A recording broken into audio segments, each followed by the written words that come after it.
Pinakita ng Pangulo ang panibagong listahan ng mga opisyal ng pamahalaan at ng mga pulis na sangkot sa iligal na droga. Ang detalye mula kay Dayan Guerrer. Sa isinagawang awarding ceremony ng The Outstanding Filipino or TOEFL Awards 2016, ipinakita ni Pangulong Rodrigo Duterte ang makapal na listahan ng mga umano'y sangkot sa iligal na droga. Ani Pangulong Duterte, mga pulis at opisyal ng gobyerno ang dito ay kabilang. Dagdag pa ng Pangulo, matagal ng panahon na narco-politic state ang Pilipinas. You have here about 1,800 policemen and about 700 barangay captains, city mayors, governors, and a few congressmen mentioned here. I think they would decide to make it public, and I would not interpose any objection. Samantala, muling nilinaw ng Pangulo na walang state-sponsored killings sa bansa. Hindi rin umano titigil ang administrasyon sa kampanya nito laban sa iligal na droga. I really, at that time, did not know the enormity of the drug problem. And it even horrified me, not only appalled, nung na-realize ko how widespread it was. When Filipinos addicted to shabu surrendered to the police and to the barangay captains in droves, almost daily like zombies, by the hundreds of thousands. So I knew that I will have a problem managing the scourge. 4 million is 4 million. The 3 original was a figure by Jonas Santiago of the PDEA 2 years ago. Hindi ko binilang yung akin because by the year end, I know that I would have breached the million mark. So 4 million Filipinos addicted and all potential criminals. And alam mo, ang droga, it does not end there, the story that i-rehabilitate mo. First, it breaks down the family. Dysfunctional talaga lahat yan. Bugbog ng nanay, sinasampal, patay, rape, and all the evil things you can think of with a criminal mind, crazy mind. Yan kasi ang problema sa droga. From a very good boy, a very good girl, tapos sa high school o sa college, tinamaan ng droga. And the forensic guy says that if you are in it for a long time, so 1 year above, the shrink of the person, that means it shrinks the person's brain. So kumukuyos. And that is really my problem. It does not end with a social dysfunction, family dysfunction, then you have to deal with this individually. And you must remember that they are spread all throughout the country. When I ran, I promised you that I will deal with the drugs, corruption, and criminality.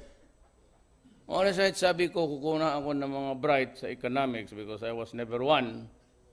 And as a matter of fact, you might want to know, Secretary Doresa, Sunny Dominguez, mga kababata ko yan sa high school, and I was an underachiever simply because I wanted to be an underachiever.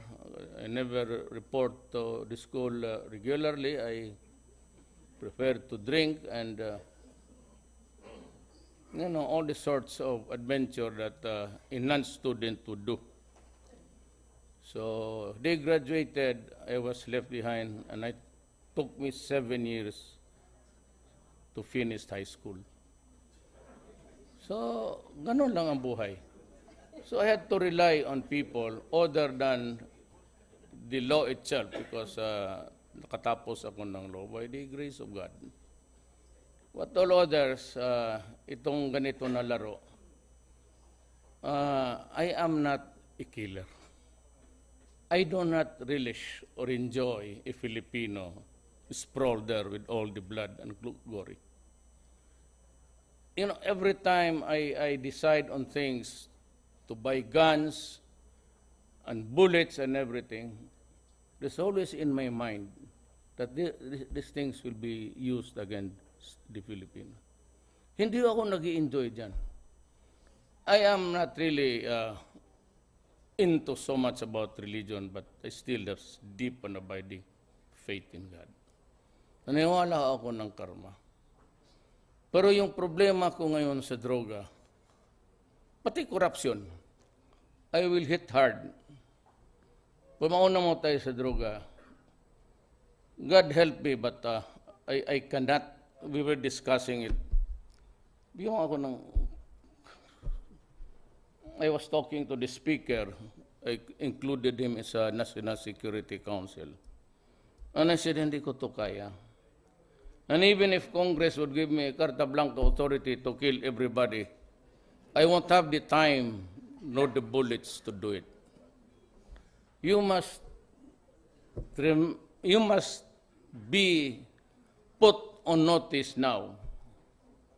Mabuti ang malaman ninyo. I said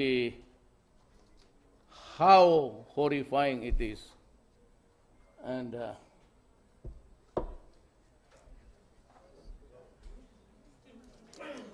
this is the drug industry.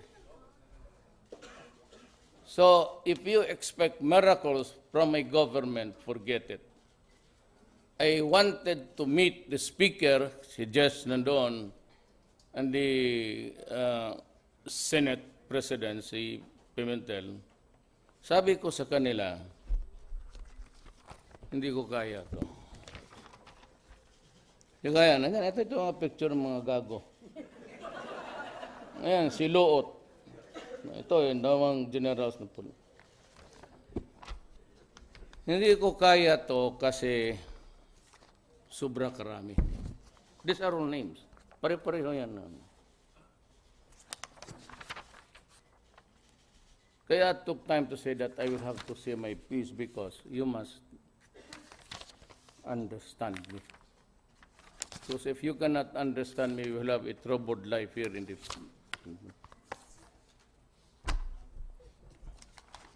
You have here about 1,800 policemen and about 700 barangay captains, city mayors, governors, and a few congressmen mentioned here.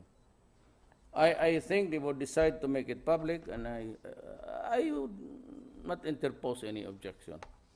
Ayaw ko lang manggikan sa akin kasi ako yung enforcement, hindi naman ang Congress. But I'd like to ask for an advice. Anong dapat gawin ko? Ako gusto kong umiyak. Talagang parang hindi ko kaya. Hindi ko kaya ganun karami.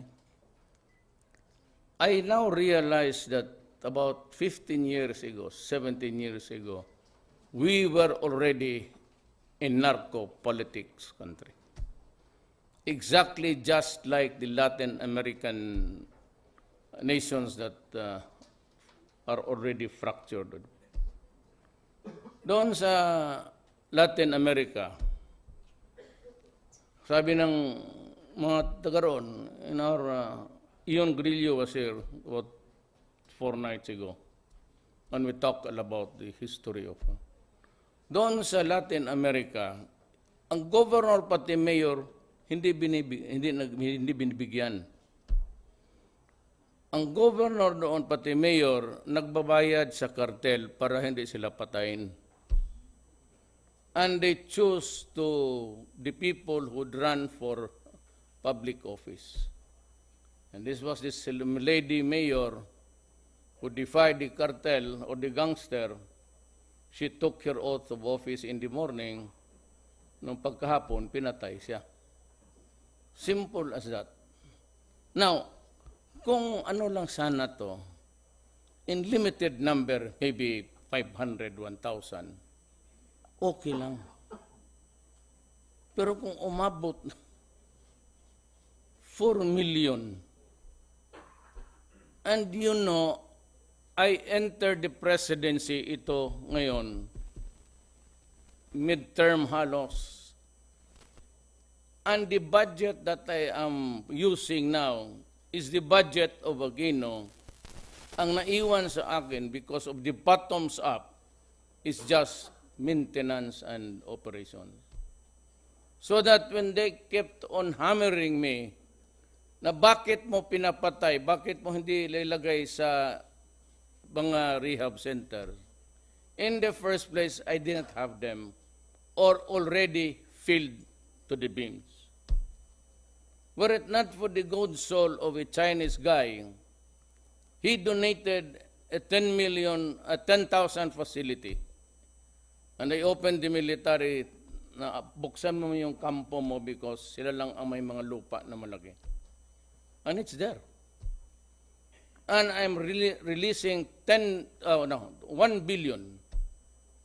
That's the last of the binigay ng PAGCOR na social fund. Ibigay ko yan sa nakailangan ng medisina pending. Pero pwede ko silang dalhin doon sa Zambales. Lahore in Nueva Ecija. And I have this 10 billion to sustain them sa mga medications nila. 1 billion. I program a 10 billion for the next 6 years. Budget pa yan. So yan ho ang nangyari. Na si Andrea turned about, may isa pa siyang 1 billion kita ng PAGCOR. I gave it directly to the DSWD kay Tigualo. Sabi ko, lahat ng Pilipino ngayon naghahawak ng resita na walang mapuntahan, may resita sa doktor. You can go, this is a national televised television now, go, punta kayo sa pinakamalapit na DSWD. Kunin ninyo yung medisina ninyo. Binitawan ko yung pera 3 days ago. Doon ninyo kunin. And for the addicts, I have another 1 billion. Go to the nearest DSWD for your tranquilizers and everything. But please, stop. Ang problema dito, ganito, hindi tayo nakakaintindihan eh. Ayaw kong mamatay kayo. Hindi ko utos yan. A third ng yung nangamatay, puro inkwentro yan. Now you must remember that when I entered the presidency, I fired about 9 generals. Even before I became a president, and you do well to review the figures. There were already a lot of killings then. And it became a profound problem when I assumed office. And I assure you, yung mga balot-balot, yung balote ng plastic, ang katawan, hindi trabaho ng gobyerno yon. Hindi kami gumagawa ng mami. Hindi ito Egypt. We do not export anything of that kind. But that is an indication of torture. We do not do it. Kasi kung lumaban ka, talagang mamamatay ka. But torture, kayong maniwala, killing a person on bended knees with his hands tied at his back, hindi amin yan. Now, kayo na ang bahala. You have to sort it out because I cannot explain every death in this country. Pero kung sabihin mo na atras ako dito, I cannot because I cannot afford it. I cannot now stop the momentum with the 4 million drug addicts spread all throughout the country. I would be abandoning my job. It is a harsh one, but somebody has to be crucified for it. Ako, well, okay lang sa akin. No problem. It's part of the territory to be disliked, whatever you, hindi naman tayo magkaintindihan at lalo na sa politika. You might not want my philosophy about how I look at things, but you can be very sure that corruption will stop. At sabi ko naman sa inyo, you just have to, mayroon dyan a brewing. And I intend to, I said, I'll be harsh. I already fired 192 itong sa, kaya ako, ayaw ko yung the least government intervention, the better. Yung mga regulatory bodies, so most of them sa LFT, RB, and LTO, talagang sinibak ko sila. I told them to resign. Meron dito in a brewing, so you can be very sure that I'll just be careful. I do not want to be a persecutor, but you can rest assured. May 911, yung 8888, you just call that number, place there your complaint. If you want, name the person, no need for you to identify yourself. Lagay mo, lalabas yan doon sa TV so that the country will know who are the corrupt people in this country. And you can be very sure. Sabihin mo lang, ako mismo, Mayor, when I was applying rather for a railway, it took NEDA until now, sa awa ng Diyos, nandoon pa sa kanila. Pero sabi ko, punitin mo na lang. Ang sabi ko dito, 90 days. No, 1 month. No 90 days, but I reduced it to 1 month when I saw that everything was going smoothly. So BIR, you can get your whatever in 3 days, but each department will have, no, on 1 month. 1 month, not 90 days. 1 month to finish. If you do not get your papers on time, and to the Republic, kung ayaw ninyo, takot kayo na magkasabit-sabit, but you have supplied all, the shopping list has been given to you, and it is all there. Kung ayaw ninyo, ibigay ninyo dito sa akin, Executive Secretary's Office. I will do the overseeing sa papel ninyo. Kung sabihin mo may kalaban ka yan, si director dyan, ano yan, kurap yan, bigay mo ang papel mo dito sa akin. Ako ang magpatakbo. And I will ask them, how many days can you finish the job? Then after that, if you have any misgivings, if there's a correction or something, you let me know because I will tell the guy that yung papel mo kulang. 1 month, lahat ng departamento without exception. So yan ang order ko sa kanila. Criminality, yan lang akin eh. Corruption, drugs, criminal. Ang corruption is a virulent thing. It's a virulent, sad experience program. Hindi natin alam ganun pala kalala. Pagka yan nakabitawan mo, they are users. And if they are users, they have to be, unless you are a son of a millionaire, sino the owner of the shipping and airplanes. Kung hindi ka lang naman anak na you have to contaminate one to finance your addiction. That's why it spreads so quickly. And I said, touch all the lives. Hindi ako pwedeng umatras dito. And everybody's patay. Sino na ba naman gustong pumantay? I repeat, yung nakatali, yung unbendedness, nakatali sa likod. Would it make you a better policeman or a soldier? At saka pag ginawa nila yan, gano'n. Baka siya ang babarilin ko.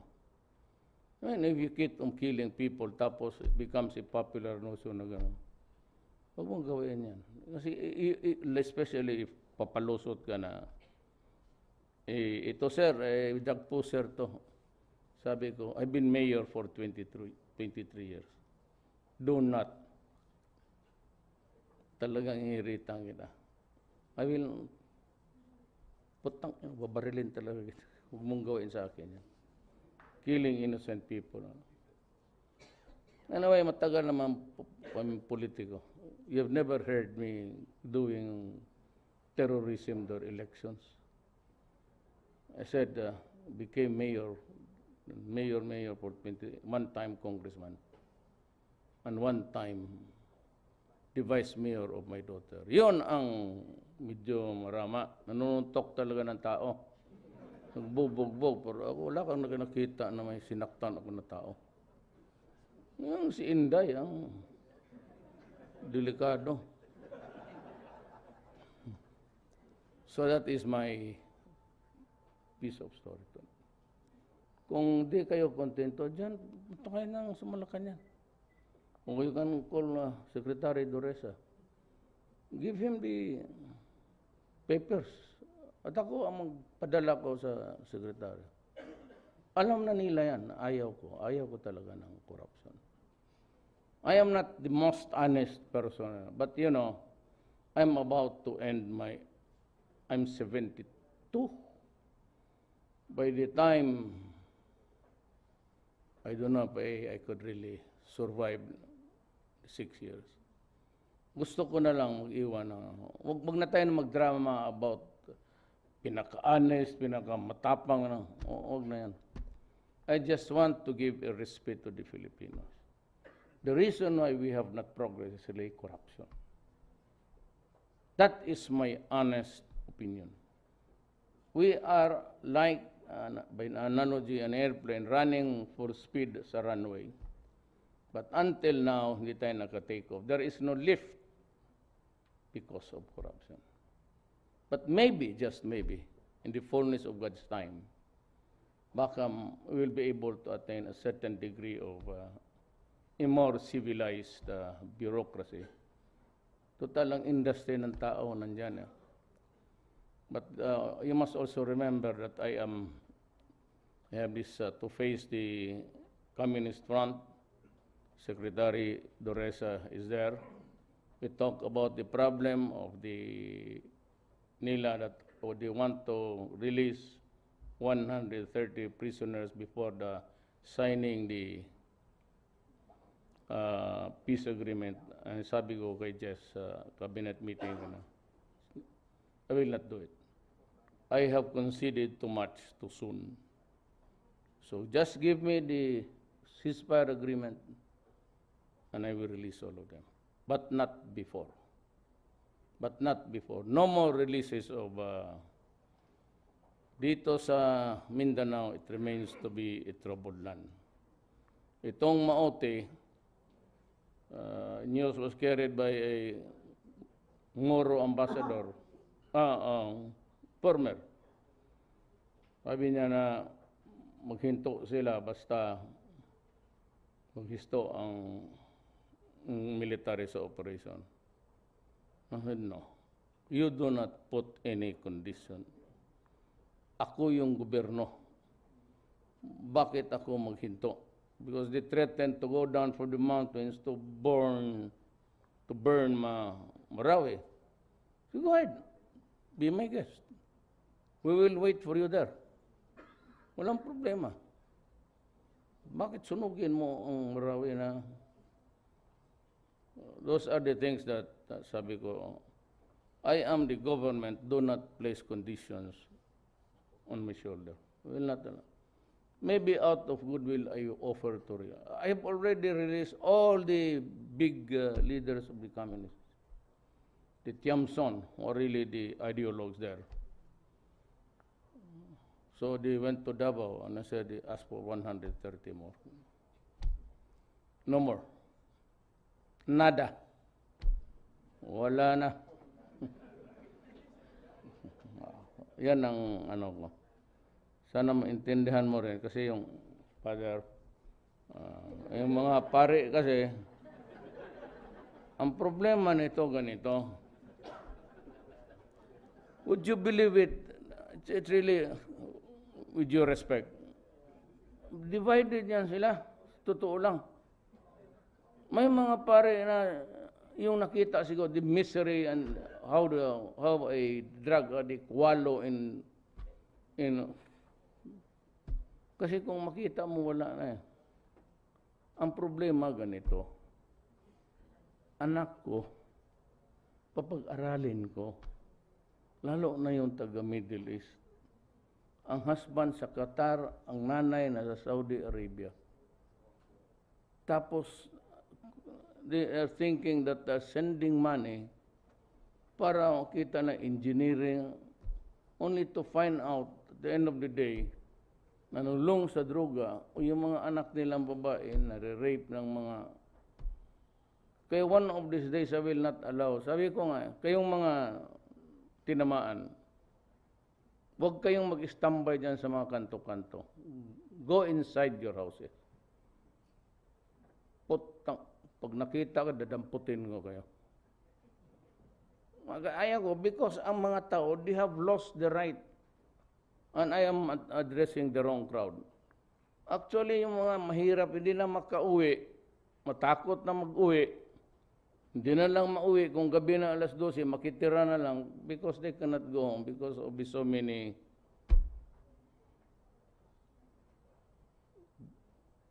mga buang dyan, on the streets. Kaya I don't know what happened to the petition sa ano. Kagabi noon, marako, yung 2 patay na nagrambol. The Supreme Court has yet to rule on the issue of human rights about children being, you know, we are not arresting the children. We are taking them into custody for their protection. And that is why, that is the rationale behind itong curfew.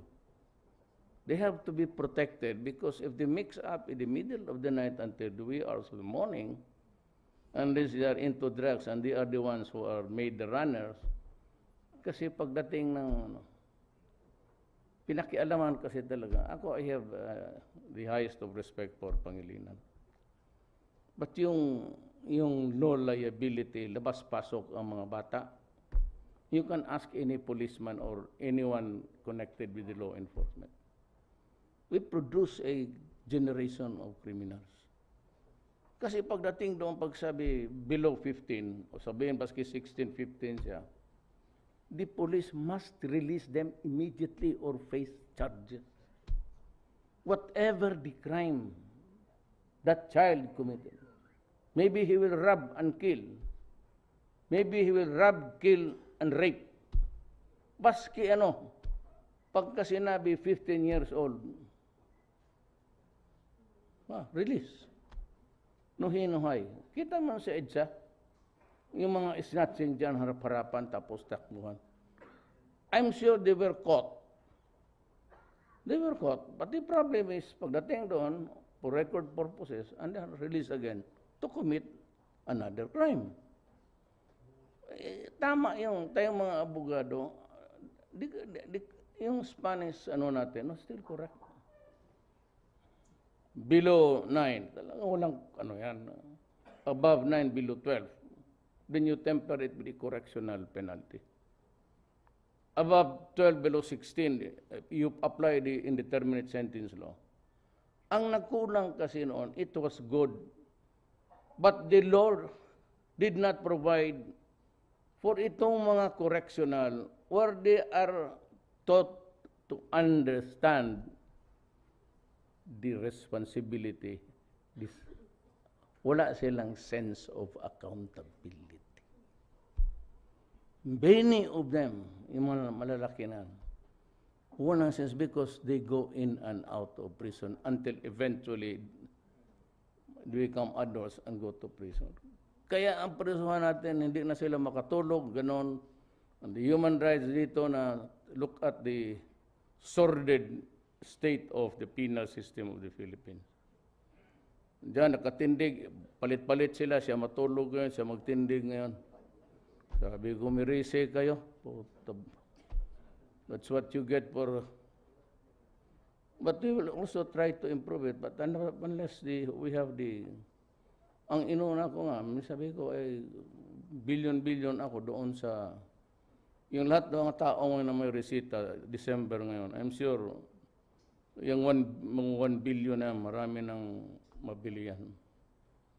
Tungono, I'm releasing another 1 billion solely for the medications. I do not have the rehab houses. But marami pang bakante doon sa Fort Magsaysay. It's good for 10,000. Kaya I'd like to thank that gentleman from China, Si Wang. Whatever your motivation, but I'm sure he was driven with the sense of started this little business here in the Philippines. He went back to China and he became a billionaire of sorts. Naghihintay na lang ako sa mga bilyonaryo dito na magpagawa rin. Kasi 10-room affair, okay na yan.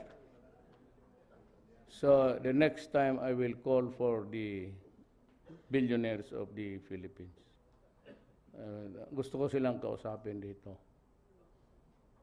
Magbigay kayo o kayo ang ipasok ko doon sa... Hindi, biro lang yan. Ayaw ko nang away, sir, ha?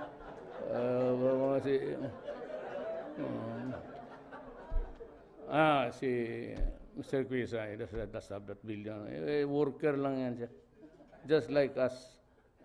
Walang mayaman dito. Kung meron, sabihin na kita ngayon, magbigay ka for your own good. Yeah. Far from it actually. Kung sino lang gustong magtulong, sino lang gustong magtulong. Pero ako dito, padaan na ako. Wala akong ambisyon. I won with the moribund PDP. Wala akong governor dito except, would you believe it? Dalawa lang ang governor ko. Puro babae. Ang isa na sa Mindanao. And only ito si Aimee, talagang kaibigan kami. She chose to support me. Yung isa naman sa Mindanao because of love.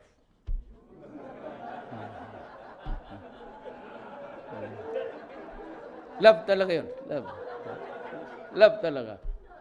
I tell you, sabihin na, if it reaches your ears, love talaga.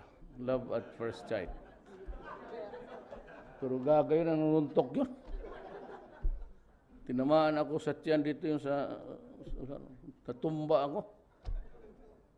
Just because she wants me all the time to be with her. Love. And all of these things that I'm doing is really because of love of my country. I'm not trying to be cruel. I do not want to be one.